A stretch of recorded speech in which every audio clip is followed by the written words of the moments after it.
बहुत पुराने जमाने की बात है। वो जमाना जब रातों को चिरागों की टिमटिमाहट बस्ती में रोशनी देती थी, जब कुएं का पानी सबसे पाकट माना जाता था और जब कारवां चांद की रोशनी में सफर तय किया करते थे। उस इलाके का नाम था धोलगढ़, एक शांत प्यारी सी बस्ती जो पहाड़ों की तलहटी में बसी थी। बस्ती की सरहद पर एक पुराना पीपल का दरख्त था और उसी के नीचे बैठा था एक अजनबी। उसने सादा फटी सी चादर ओढ़ रखी थी, बाल बिखरे हुए थे, मगर आंखों में अजीब चमक थी, जैसे कई जमानों की कहानियां उसमें छुपी हों। वो दिन भर बच्चों को अजीबो-गरीब किस्से सुनाता और रात होते ही चुपचाप आसमान की ओर देखता रहता। लोग उसे दरवेश कहते थे, कुछ पागल फकीर और कुछ अफसाने वाला जोगी। एक दिन बस्ती के काजी का बेटा रईस, जो पढ़ा लिखा और अक्लमंद माना जाता था, दरवेश के पास आया। बाबा, रईस ने पूछा, आप हर रोज इसी पेड़ के नीचे क्यों बैठते हैं? दरवेश मुस्कुराया, बेटा, पेड़ वहीं उगते हैं जहां मिट्टी उसे समझे, और मैं उसी मिट्टी को पढ़ रहा हूं। रईस ने हंसते हुए कहा, लोग कहते हैं आप बावले हैं, अजीब बातें करते हैं जो किसी की समझ में नहीं आती। दरवेश ने मुस्कुराहट के साथ जवाब दिया, बावला वही कहलाता है जो सही वक्त से पहले सच बोल दे। वक्त आएगा तब यही बातें तुम्हारी जिंदगी का नक्शा बनेंगी। रईस थोड़ा गंभीर हो गया, आपकी बातों में कुछ तो है, मगर सब कुछ उलझा उलझा सा लगता है। दरवेश ने अपनी पुरानी झोली से एक मिट्टी की मुहर निकाली।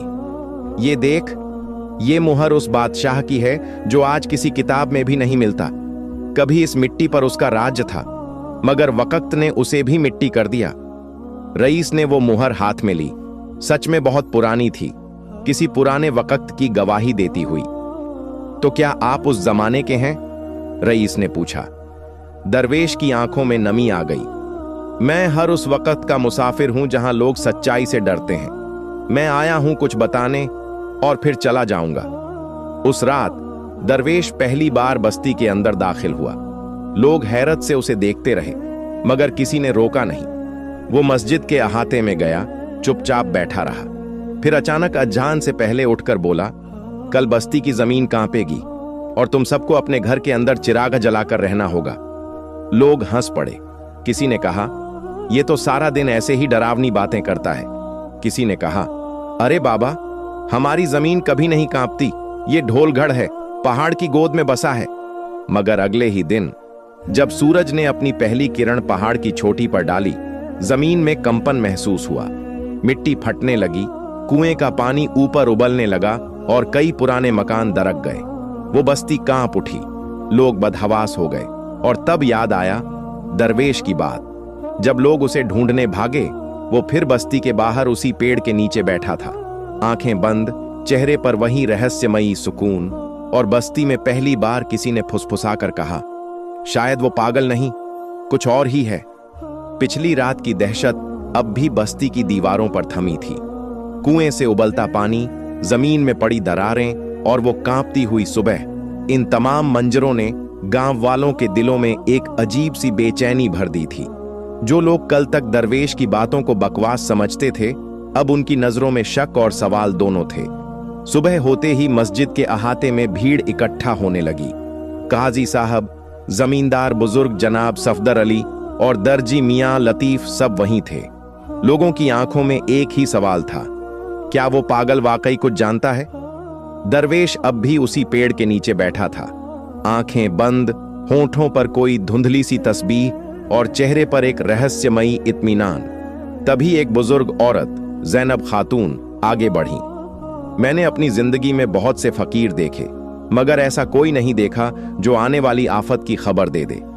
उन्होंने अपना दुपट्टा सर पर कसकर बांधा और एक फतवा सा बयान दे दिया, ये कोई मामूली फकीर नहीं है, ये बंदा इल्म वाला है, इसे मना करना ना शुक्रगुजारी होगी। बस फिर क्या था, बस्ती दो हिस्सों में बंट गई। एक हिस्सा वो था जो अब दरवेश को सैयद बाबा कहकर बुलाने लगा, उनके पास बैठता, उनके कहे पर अमल करता। वो उन्हें किसी बुजुर्ग दानिशमंद, किसी रूहानी बंदे की तरह मानने लगे थे। दूसरा हिस्सा अब भी उन्हें पागल बहकाया हुआ कहता था। उनका कहना था कि इत्तिफाका को मौजज़ा मत बनाओ, हर जमीन कभी ना कभी कांपती ही है। ये बस तुक्का था। काजी साहब ने दोनों तरफ के लोगों को बुलाकर पंचायत की।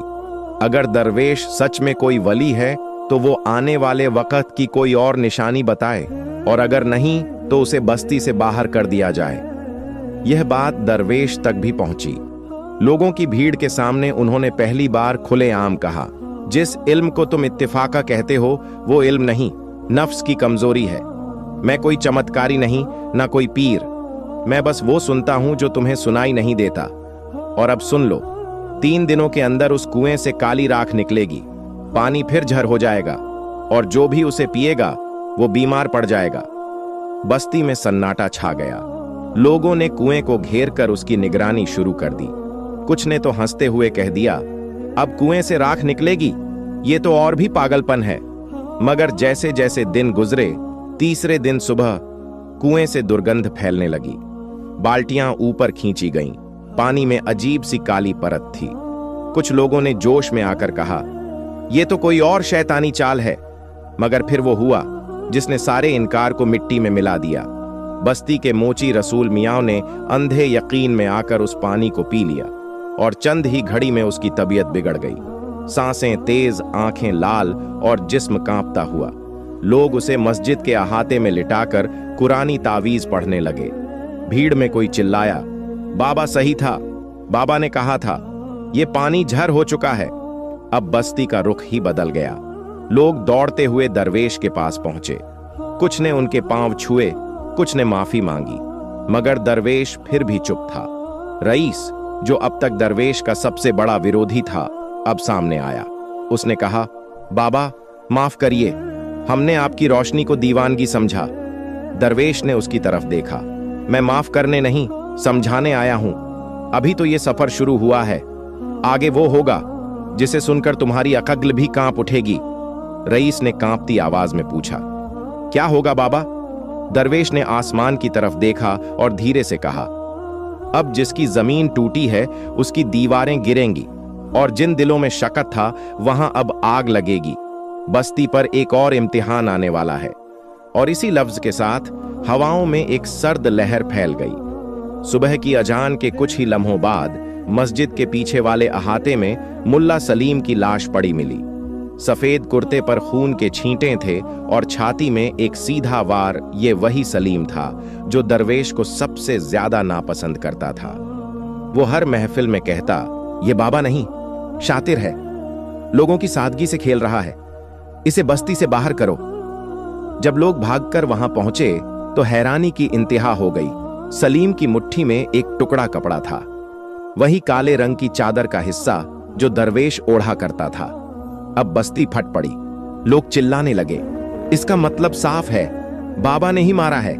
जो आदमी पानी झर कर सकता है वो किसी की जान भी ले सकता है। कुछ लोग तो पत्थर लेकर दौड़ पड़े दरवेश की तरफ, मगर वो हमेशा की तरह उसी पेड़ के नीचे बैठे थे, आंखें बंद, चेहरा शांत। रईस, जो अब उनका शागिर्द बनने को तैयार था, सबसे आगे आकर खड़ा हो गया।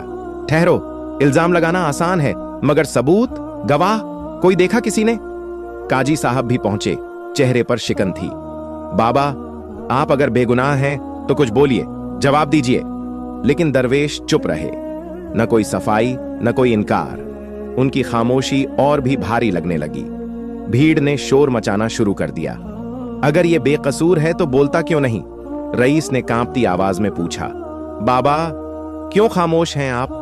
क्या वाकई? दरवेश ने पहली बार आंखें खोली। उनकी निगाहें किसी किताब की तरह खुली, गहराई से भरी मगर थकी हुई।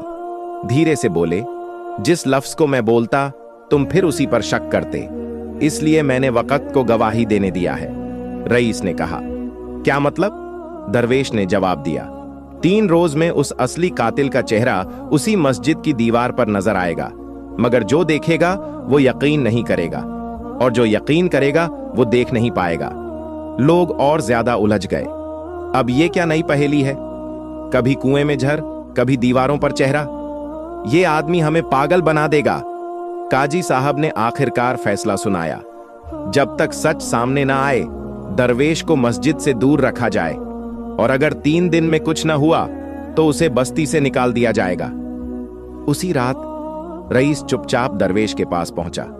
बाबा, आप क्यों नहीं बताते सच्चाई? क्यों अपने ऊपर शक होने देते हैं? दरवेश ने उसकी तरफ देखा।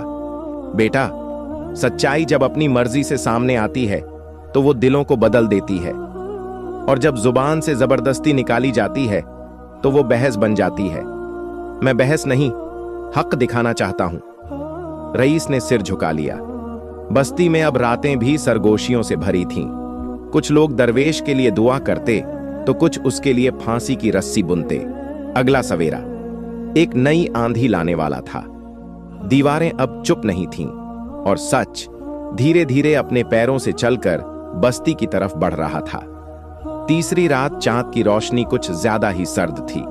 मस्जिद की सफेद दीवार पर अजीब सी नमी उतर आई थी, जैसे कोई अदृश्य साया उसमें से झांक रहा हो। लोग डरे हुए थे मगर उत्सुक भी।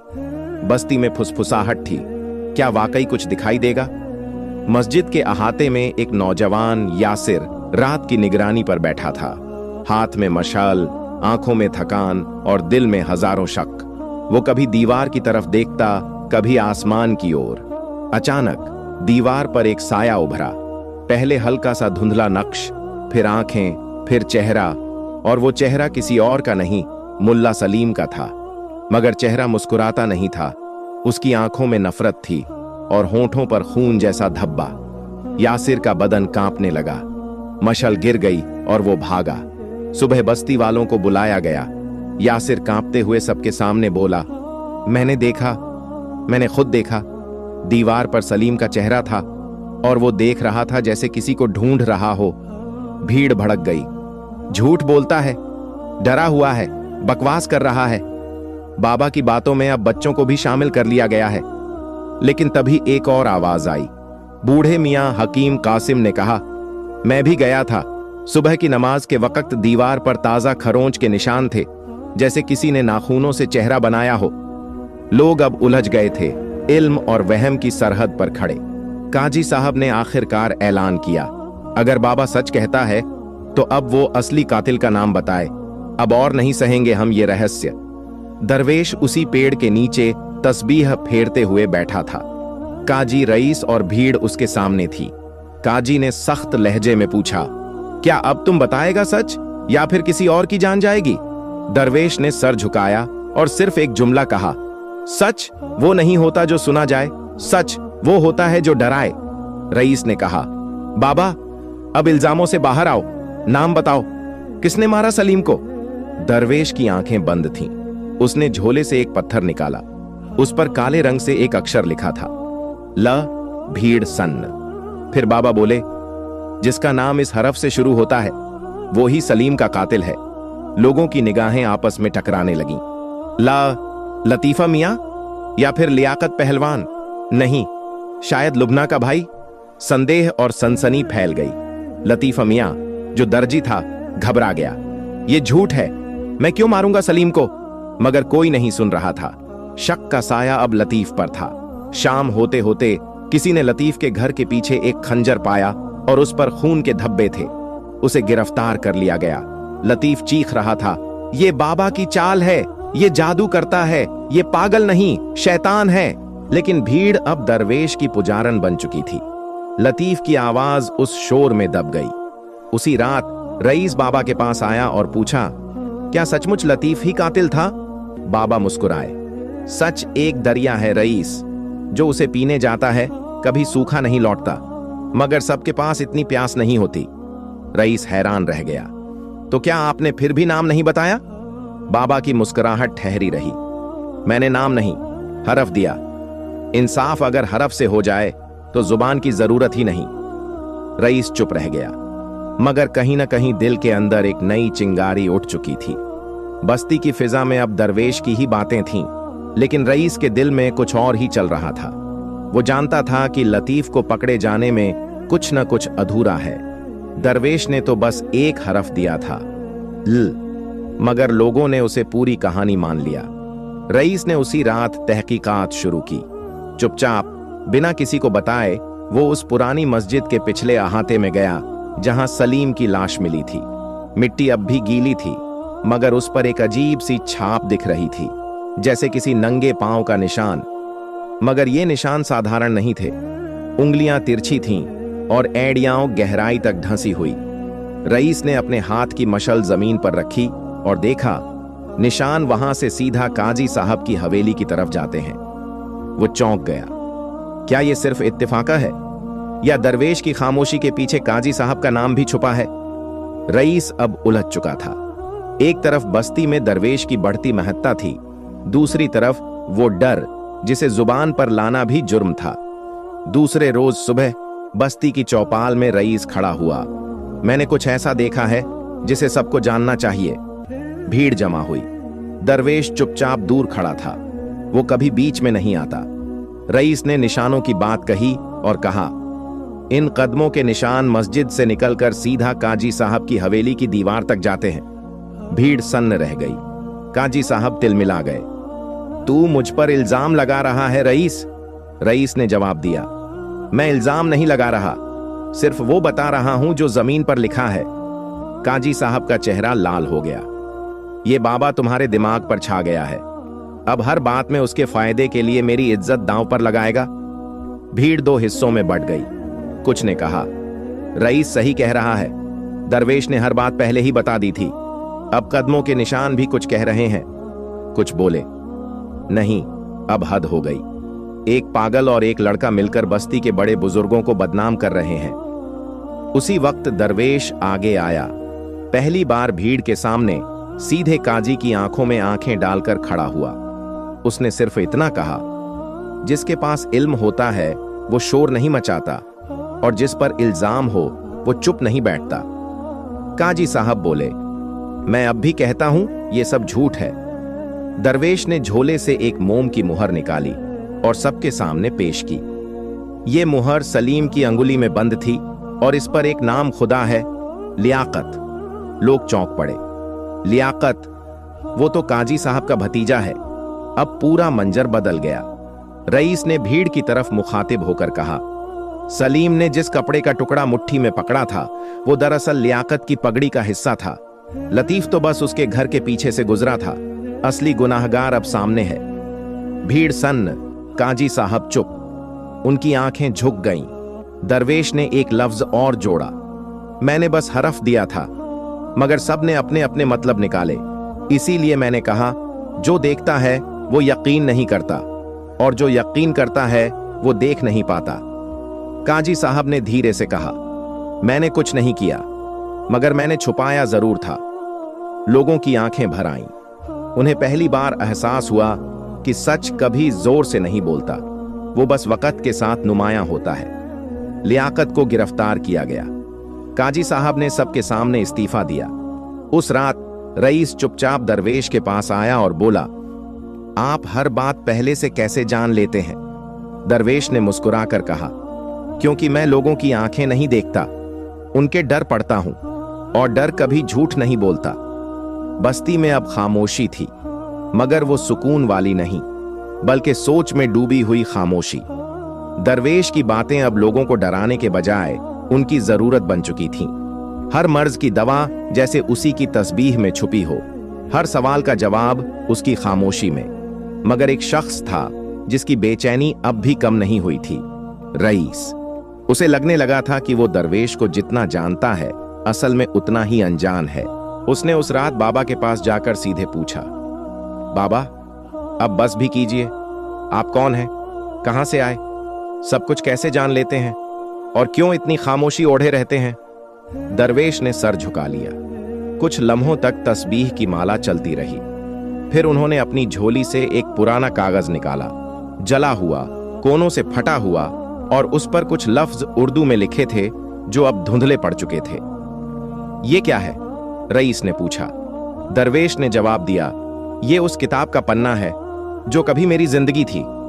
रईस ने चौंक कर देखा। मतलब? दरवेश ने आसमान की तरफ देखा और बोले, मैं एक वक्त का मुलाजिम हक था, हुकूमत में सलाहकार। मेरी जुबान से निकली बातें कानून बनती थीं और मेरे लिखे हरफ पर मुहर लगती थी। मगर एक दिन मैंने एक सच कह दिया, वो सच जो बादशाह की आंखों को चुभ गया। रईस अवाक रह गया। फिर वही हुआ जो हर दौर में होता है, सज्जा।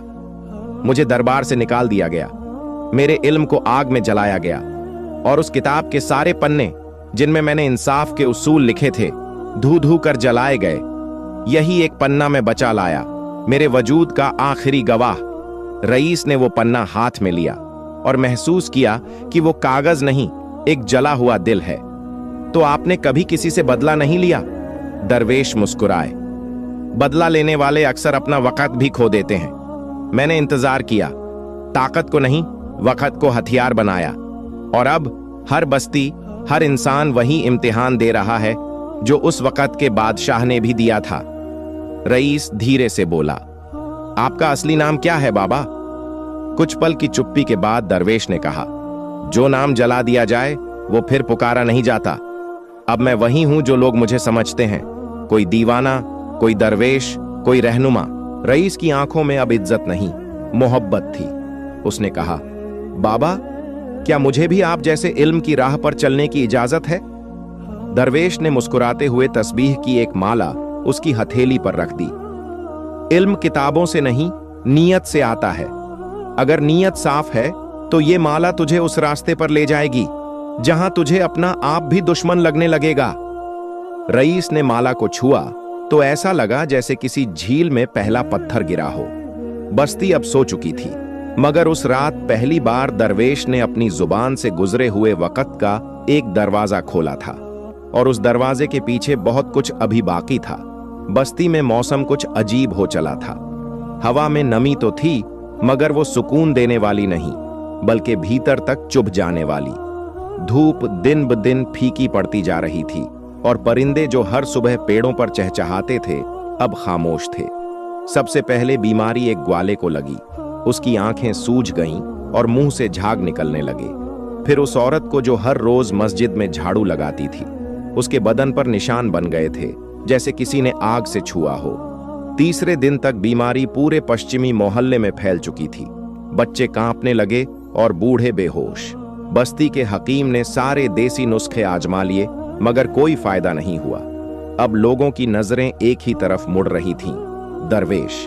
मगर इस बार दरवेश अपनी जगह पर नहीं थे। पेड़ के नीचे बस उनकी तस्बीह लटक रही थी, और पास में एक मिट्टी की पट्टी पर लिखा था, अब तलाश करो खुद को, मुझ में नहीं। जब अपनी पहचान मिल जाए तभी लौटूंगा। बस्ती में खलबली मच गई। बाबा, हमें छोड़कर क्यों चले गए? क्या ये बीमारी हमारी सजा है? कहीं हमने उन्हें गलत समझा इसलिए उन्होंने मुंह मोड़ लिया? रईस सबसे ज्यादा बेचैन था। वो हर रोज पहाड़ों की ओर, जंगल की ओर, पुराने खंडहरों की ओर जाता। शायद बाबा वहां हो, मगर हर जगह सिर्फ उनके कदमों के निशान मिलते या कोई अधूरी तस्बीह। एक दिन रईस को मस्जिद के पास एक कागज मिला। उस पर सिर्फ 3 लफ्ज लिखे थे, जहर अंदर है। रईस समझ गया, बीमारी बाहर से नहीं, बस्ती के भीतर से उठ रही है। उसने खोज शुरू की, पानी, खाने, हवा, सबकी परख की, और फिर उसे एक सुराग मिला। बस्ती के पुराने कुएं के पास जमीन में एक सुराख था, और उसमें से हल्की हल्की बदबू उठती थी। उसने मिट्टी खोदनी शुरू की तो नीचे से एक मटकी निकली जिसमें काले रंग की कोई चीज थी, सड़ती हुई। उसे समझते देर नहीं लगी, ये बीमारी किसी एक ने नहीं बल्कि जानबूझकर बस्ती में छोड़ी गई थी। रईस भागा और सबको बताया। भीड़ गुस्से में आग बबूला हो गई। किसने किया ये तो साजिश है, किसी ने बस्ती को मिटाने की ठानी है, रईस ने कहा। दरवेश सही कहते थे, सबसे बड़ा जहर हमारा शक, लालच और बेईमानी है। जब तक हम खुद को साफ नहीं करेंगे कोई भी इलाज नहीं कर सकता।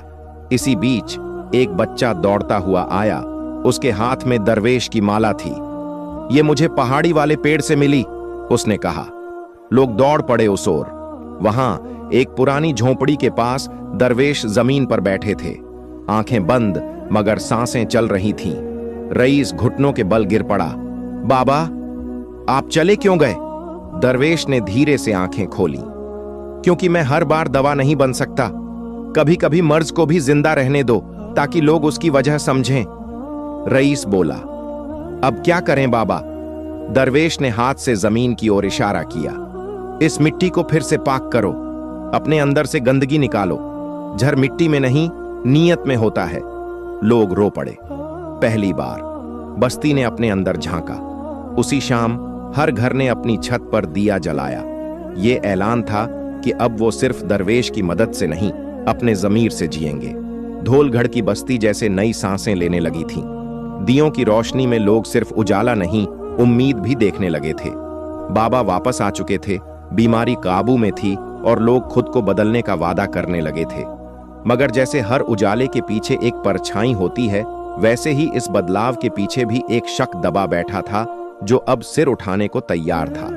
उस शक का नाम था राशिद पहलवान। राशिद गांव का सबसे ताकतवर मगर सबसे खुदगर्ज आदमी था। वो पहले जमींदारों की जी हजूरी करता था, फिर मस्जिद के अहाते में लाठी घुमाकर खुद को बड़ा साबित करता।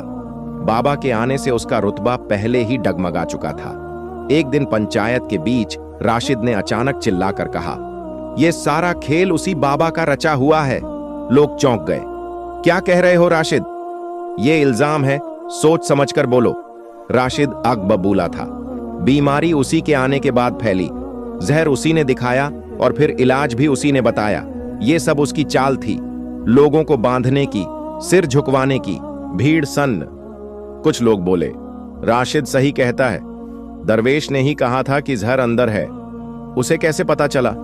कहीं उसी ने तो नहीं डाला? पहले हरफ बताया, फिर खून हुआ, अब बीमारी और फिर इलाज भी उसका। सब कुछ अजीब नहीं लग रहा? रईस बीच में आया। राशिद, तू झूठ बोल रहा है। अगर बाबा ये सब कर रहा होता तो भागता नहीं, सबसे पहले मुंह मोड़ता। राशिद हंसा। क्यों नहीं, यही तो उसकी चाल है। रहस्य बनकर लोगों के दिमाग से खेलो और फिर बन जाओ मसीहा। लोग अब दो हिस्सों में बंटने लगे। कुछ बोले, हमने बाबा से चमत्कार देखे हैं, वो नहीं कर सकता ऐसा।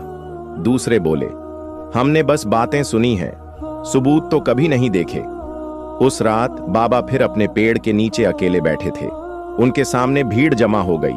राशिद सबसे आगे आया और बोला, अगर तू बेकसूर है तो बता, क्या तूने बीमारी फैलाने वालों को देखा था? बाबा चुप। राशिद चीखा, देखा या नहीं देखा? बाबा ने आंखें खोली, बोले, देखा था। भीड़ में सनसनी। राशिद ने कहा, फिर तूने नाम क्यों नहीं बताया? बाबा बोले, क्योंकि नाम से नफरत फैलती है और मेरा काम हक की राह दिखाना है, बदले की नहीं। राशिद हंस पड़ा। हक की राह दिखाने वाले अपने ऊपर शक क्यों उठने देते हैं? बाबा ने एक बात कही, क्योंकि जो हक को बोझ समझता है उसके लिए शक हल्का होता है। भीड़ कुछ पल को खामोश हो गई, मगर अब दिलों में फिर से दरार पड़ चुकी थी। अगले दिन पंचायत ने फैसला लिया, अगर बाबा वाकई सब जानता है तो उसे साजिश करने वाले का नाम बताना होगा, नहीं तो बस्ती उसे दोबारा बाहर करेगी। रईस घबराया हुआ बाबा के पास गया। बाबा, अब आप नाम बताइए, नहीं तो लोग फिर से अंधे हो जाएंगे। बाबा ने गर्दन झुकाई और धीरे से कहा, अगर मैं नाम बताऊंगा तो बस्ती किसी और बाबा को तलाशेगी, क्योंकि लोग हक नहीं मसीहा चाहते हैं, और मैं मसीहा नहीं, सिर्फ आईना हूं। रईस की आंखें भर आईं। फिर क्या होगा बाबा? बाबा ने जवाब दिया, जो आईने से डरता है वो या तो उसे तोड़ता है या उस पर पर्दा डाल देता है।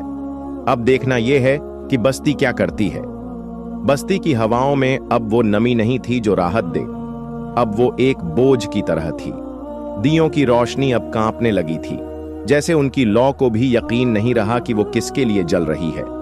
पंचायत ने एक मत से फैसला सुना दिया था, जब तक दरवेश उस साजिश के नाम नहीं बताएगा उसे बस्ती से दूर किया जाएगा।